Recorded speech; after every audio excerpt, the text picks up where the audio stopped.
everyone, it's the Bee Lady again, and I hope I'm recording. If not, I can do it over again. I have a fan on way back of my new media room. I'm hoping, I'm speaking up, I'm hoping that you can hear me over it. It's so very hot in here because everything that pertains to media is in this room. The modem, everything else, ring light, you name it. So it gets warm in here. There's no air conditioning in this room. The rest of the home, we have trouble spots. We have the window air conditioning. We live in a very, very old farmhouse, so there's no air conditioning. But I wanted to come in and chat about something that I was thinking about last night and most of today. And forgive my hair, it's braided. That's as much as I can do in this heat. So, as you already know, I don't even know how many books I have. It's in the hundreds, folks. And it goes way across genres. Trust me. Whoops, when I say that. I pulled out one that I acquired, I would say approximately 7 years ago. And the title is from the readers of Reminisce magazines. Okay? And I used to subscribe to a lot of their magazines, and now I've kind of cut that back, and I just get the ones that are more pertinent to me. And it's when the banks closed, we opened our hearts. Now, this has, I'm going somewhere with this, trust me. What I'd like to talk about today is, back in the day, okay, and I believe this starts right around the Great Depression. We've all heard of the Great Depression. Some of you, I heard about it from my parents because they went through it. My mother's side, they never knew there was such a thing because they grew up on a farm. So they were just fine. My father's side, they were living in extreme poverty, and it wasn't funny. One thing about this book that I can tell you, and I'm looking for it here, is it has a lot of pictures, and it has a lot of stories, which I really enjoy, old-fashioned stories. And I wanted to discuss my take on where we are today. And this is going to be another video I don't monetize, okay? And I would like to include our children who are younger than, of course they're younger than me.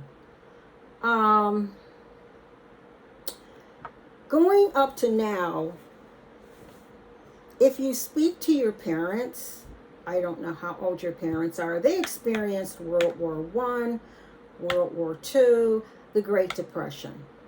Or they have parents who came out of there and were so affected by it that they just never threw away anything.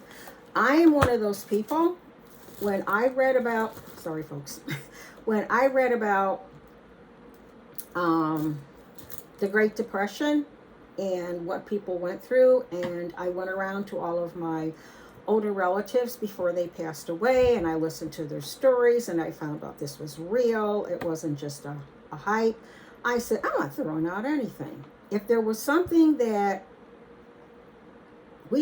I had, that I thought might be something I could use in the future, clothes, rags, anything. I could sew with, I could repurpose. I just didn't throw it out. Now, thank goodness we have a lot of space here. We're running out of space, which we've alerted our children to. You have to make a trip home with the U-Haul and pick up some of this. But that's not where I was going with this. If I hold this up, I think it'll help me stay on track. Where I was going with generation after generation after generation, they experienced World War I, World War II. Many of you may not be familiar with, which I've made myself familiar with. How can I say? When they were rationing food, okay, you can only get so much meat. You can only get so, like the women had to go without nylons because they were using them for parachutes. And that's when copper tone took off, because they were using that to put a tan artificially on their legs. The Boy Scouts and different groups were going around with their wagons collecting newspaper for drives to help the cause. Let's see what else. I mean, nobody threw out any cans. Okay, nobody threw out any tires. All of these things were valuable. The men went off to war, and I actually have some books on that, which I can't get into here. The men went off to war, and there were actually full, how can I say, companies that were taken over and run by the females. Namely us, which is, the Rosie Riveter, we can do anything. So, I'd like to say our generation, oh, come on, hold on. Our generation has not experienced that. We've had the Gulf War, the Iraq War, but it was all over there, whichever way there is. Okay, it was not here. We weren't affected. We didn't have to save anything. We didn't have to ration anything. We could read about it in the news. We could watch it on television. Even the Vietnam War, we didn't have to save anything. I mean, life went on as normal. But previous to that, back when the draft was a real life thing, and you turned 18 and you were going to college, or you knew someone, and or you were going into the military, or you were going ROTC. So I'll say previous to the Vietnam War, okay, people in this country had the consciousness of war. They understood that when this country was at war, now I'm getting to my point, things changed, okay? And in this case, it was the Depression. This was also the time, oh my goodness, I'm just sweating. Oh dear. This was the time during the Dust Bowl. You might want to make yourself familiar with that. Everybody went out west, and, they were paying farmers to raise all of these crops. And, they were just planting grain and wheat and whatnot. And all of a sudden, there came a Dust Bowl. And they all went eventually, I don't know what percent, but they went to California. I think they called them the Okies. I'm saying all that to say, right now, our country is experiencing something for the very first time. And my take is, this is my take, and oh Lord, I hope YouTube lets this stay up there once I put it up there. My take is, since World War II, we've all become so addicted to technology, our iPhones, or this or that. Everything is instant. Microwaves, food is instant, communication is instant, everything is instant. A movie that I watched once, In a League of Their Own, the baseball players went And so women had baseball leagues because they needed that pastime. We're not used to that. And so we haven't been used to that since World War II. How many of us were alive during World War II? And I suggest that may. Now I know I'm going to get kicked, or not kickback. What do they call it? Yeah, maybe kickback from this. May be one of the reasons why we're having issues. Because we're not, we're used to the me now generation. Me now. I know that jobs figure in there, but these men, I mean, they had to leave their jobs and go fight. I mean, you can either sit home today and collect unemployment or go fight. You think of it that way. And yes, in many cases, you may not get your job back, but you need to be a little bit proactive and do something about it. I don't know if your libraries or whatever are open. If you read a book familiar with this, and you look at all the creative ways these people came up with to survive, to live, and how they loved one another and how they supported one another. Without going nuts, I'll leave it at that, okay? And yes, we're all locked down. In a sense, they were also, because they didn't have any money to do anything. And so they made their own fun. One thing I did write down here is one thing that's different today is some of you are very blessed in that you have your families, your mothers, your fathers, your sisters, your brothers close by. My family is all across this country. Some are out of the country. So we have Zoom chats. I mean, that's how it is with us. In fact, B-Man and I were talking, and we have these conversations. Okay, where are we going to go, so that we can be near our children? Because, you have to take into consideration, is this ever going to end? And if it does, is it going to come back? Okay, so that's something we're really considering. Some of you are lucky enough to be around family. And if you are, that in itself is a blessing. Something else, and I'm not encouraging anybody to have children, but back then, people had large families. Today, 5, well, not even 5, 3 seems to be it. And not only did they have large families, their children knew how to do things. Not that our children don't know how to do things, but their children, if they said, okay, let's go and let's have a garden and let's do this, and okay, we're going to sow this and we're going to make this and we're going to do this and that. There are some girls, I'm not mentioning any names, who don't know how to sew on a button. So, I mean, there are differences in the youth, and that makes a big difference on how the youth are responding. The youth are going to respond how the parents respond. So the life skills are a big thing. Are you going to, at the simplest things, are you going to fish? Are you going to do this? Are you going to do that? I realize some of you live in urban areas, in cities and apartments. That also happened during the war.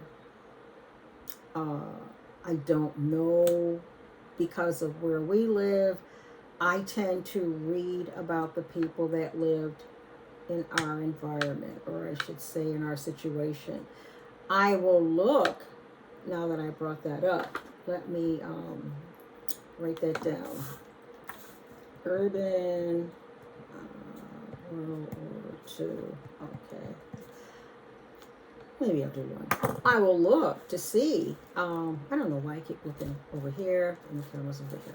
I will look to see and come back and report in on how people in apartments and in housing developments, what they did, because now you've got me curious. But, you know, like it said in one of the survival books that I reviewed the other day, it's a mindset. And a book like this helps you to understand we haven't been prepped for this in years, decades.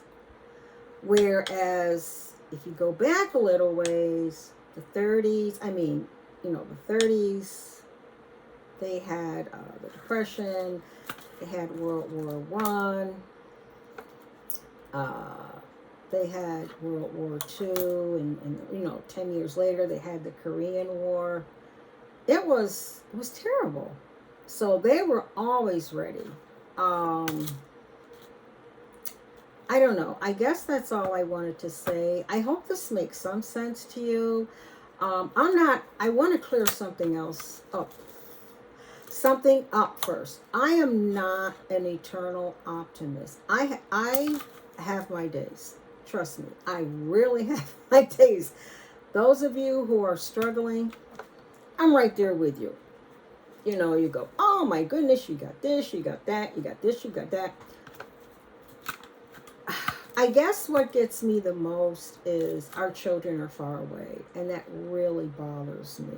When I'm constantly sell everything, I'm leaving, and I mean it.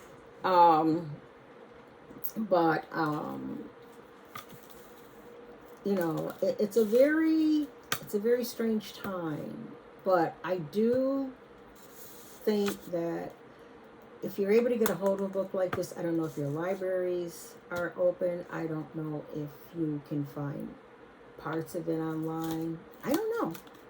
Those of you who have a Kindle, or those of you who have a device, you can maybe download one from Amazon. And I realized that money is tight right now. I realized that. But it was tight back then. We ourselves are supporting a full family with 2 children. So, when they say we're all in this together, it's the truth. We really are. And I think that the more we encourage one another, the more we put out ideas, be they right, wrong, and different. Some are going to stick with you, and some you're going to go, oh, this doesn't resonate with me. Fine. What I'm saying may go right over your heads. Fine. You might find another video of someone talking about this, and it might make more sense. But I do wish that more people who have a positive take on this, not a negative take. A negative take is not going to help. You could sit here and talk all day long about this is terrible, this is a conspiracy, or whatever. You can do that all day long. Not going to change anything. We have to deal with what's on our plate today. Okay? You can talk about what it is. I don't care if it came from Pluto. Okay? It's here. We all have to deal with it. So that's one thing that I'd like to make clear. That's my take. I mean, I love a conspiracy theory as much as anybody else, but, when it comes to a real life scenario, you have to just face today and take it one day at a time. And don't think about all the things how things were before, because I'm sure, and I'll end on this note, these people, I'm sure they were tempted to think about how things were before Pearl Harbor was bombed. How things were before Wilson got us into that war. I think it was Lusitania that kind of put him over the line. Okay, how things were before. And remember, it was a majority of the working class that had their money in that stock market. So how things were before that market crashed. Okay, I'm sure they were, oh, how things were before. Can't think like that. We got to think about how things are today. And what are we going to do today? And like I said some of my days, I just go, okay, today I have to find something to do because this is not going to be a reality day for me. This is a day. But then you just have to realize, you know, you got to do something. So that's it for now. I had a stylist up here. I had. Anyway, I hope this made some sense to some of you. To some of you, maybe it didn't. Oh, for goodness sakes. Maybe it didn't. It sounded ludicrous. I don't know. But anyway, it's a nice book. Okay? Take care. Love you all. Bye.